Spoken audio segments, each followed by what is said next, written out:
Hello everyone and welcome back to Sophie Loves 10. I thought I would talk today about what's been happening throughout the internship and how it's been going and things I liked and things I disliked and stuff like that. I'm finishing tomorrow, so I'm gonna film this edit and upload this today, which is Sunday hopefully, because I was meant to do it during the week, but things have been going like really weirdly during the week. I've been busy a lot seeing some friends after work, and the day that I was going to film and upload, it took me 4 hours to get home from London, which only usually takes 2 hours max, so 4 hours was pretty bad, which is part of the reason if I do get a job in London, I'm probably going to have to move a little bit closer towards London because it's a little bit of a trek. But yeah, that's the week gone really already. But I thought I would do like a little wrap up, as I said. So basically I really enjoyed it so much and I don't really want to leave. I'm talking to the commissioning editor tomorrow. We're having lunch together about how what I'm going to do now and how I'm going to get into publishing and stuff like that. Most people I've spoken to have done at least 2 internships or work experiences in different places for publishing. So I think that's going to have to be the next move, is to do another work placement or along that kind of line. So if you want to get into publishing, you're finding it difficult, a couple of different work experiences is apparently the way to go. So I've been doing a lot of different things. Mainly people have been emailing me asking me if I can do this or that, and then just when I can fit it in my spare time, and everyone's been really nice about it. So they said to me, nobody's told me, they said you have to do this now. They just said if you can fit this in, that would be great. And when I send them the work or whatever it is, they're so grateful and thankful, which is so nice to actually be appreciated, because I've had that problem in the last job where I was going beyond the actual job and I was not being appreciated at all, which always makes you feel really crap. So I'm really enjoying that a lot. I've been really enjoying working with the social media, so working on videos that Hay House produce, working on music for the videos, working on transcribing. I've been doing transcribing what the people are saying in the videos, which takes me a long time. I'm not sure if that's my favourite thing to do. Generally probably not, but it's part of the social media job, so it comes with the job.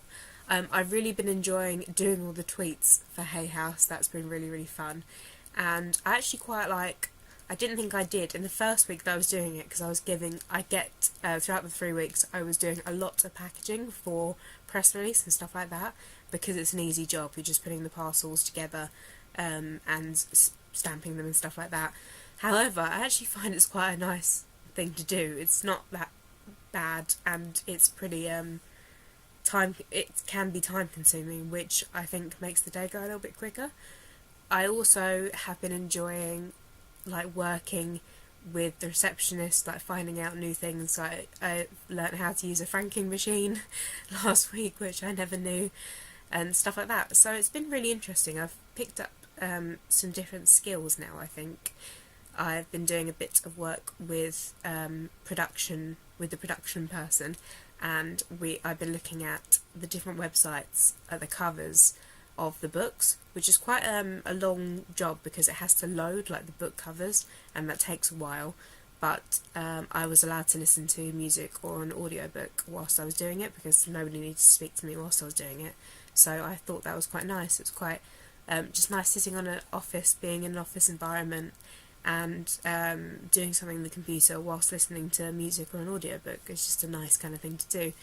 I really like the aspect of working in an office with regards to getting having food. So a lot of people would eat food at their desks throughout the day, so if you're hungry you can have a snack, nobody's going to tell you off.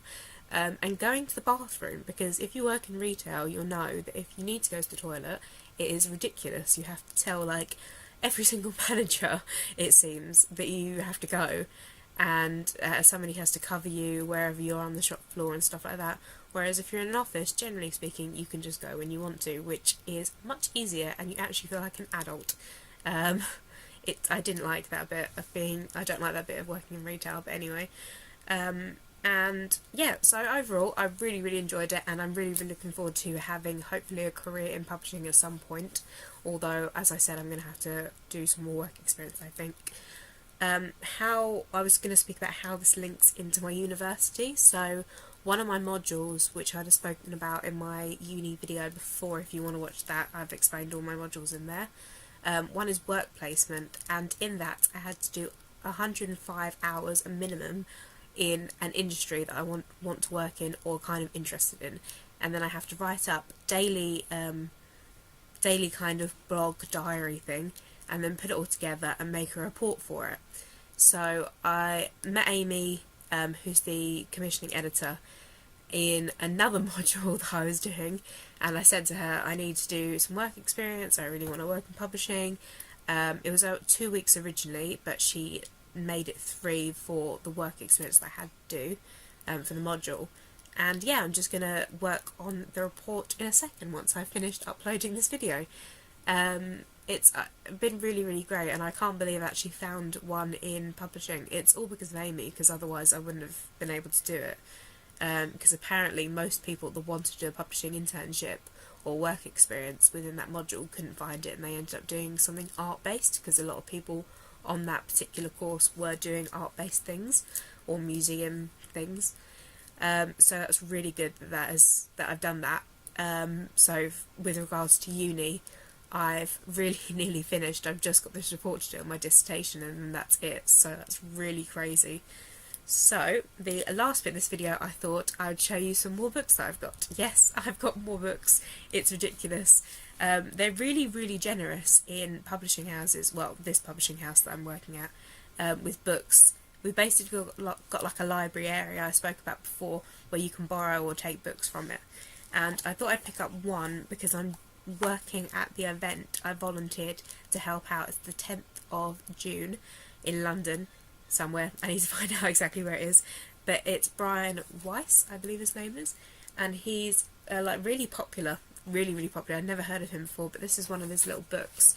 The popular book from him is Many Lives, Many Masters, and I don't really know a lot about this, but I thought this one looked interesting, so I picked this one up. And I need to read a bit more about him before I do the event, because I feel like people are going to ask me questions and I'm not going to have a clue, so I thought I'd get that.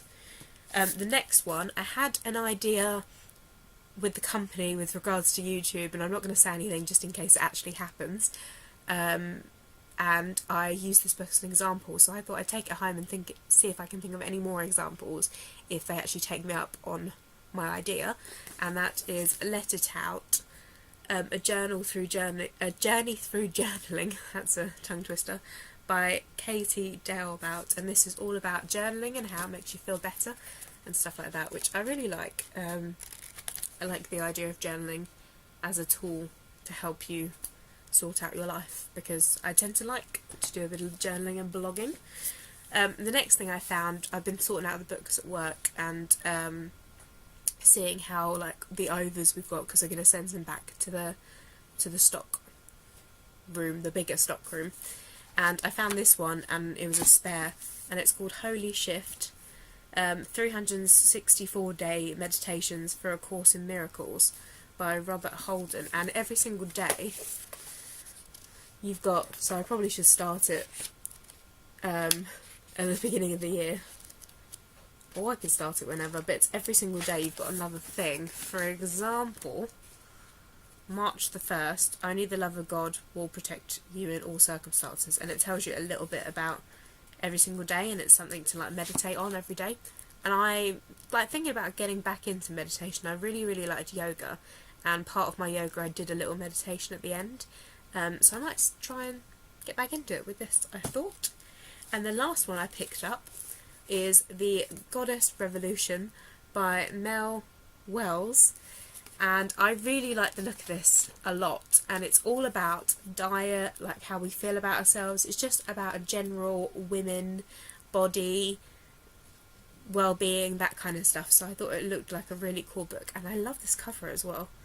I have got a few more books that I've got from there, believe it or not, but I'm actually reading them at the moment, so I'll talk about them more in the wrap-up. And also, be prepared next week for a massive wrap-up, because I've got a pile of books that I've read. I've just seen them, a pile of books I've read this month, and they are, I've been reading quite a lot because a 2-hour commute, you can imagine there's been a lot of reading getting done. So let me know what you're reading in the comments down below, and we'll chat as per usual, and I'll have a wrap up next week. Bye everyone, have a lovely week.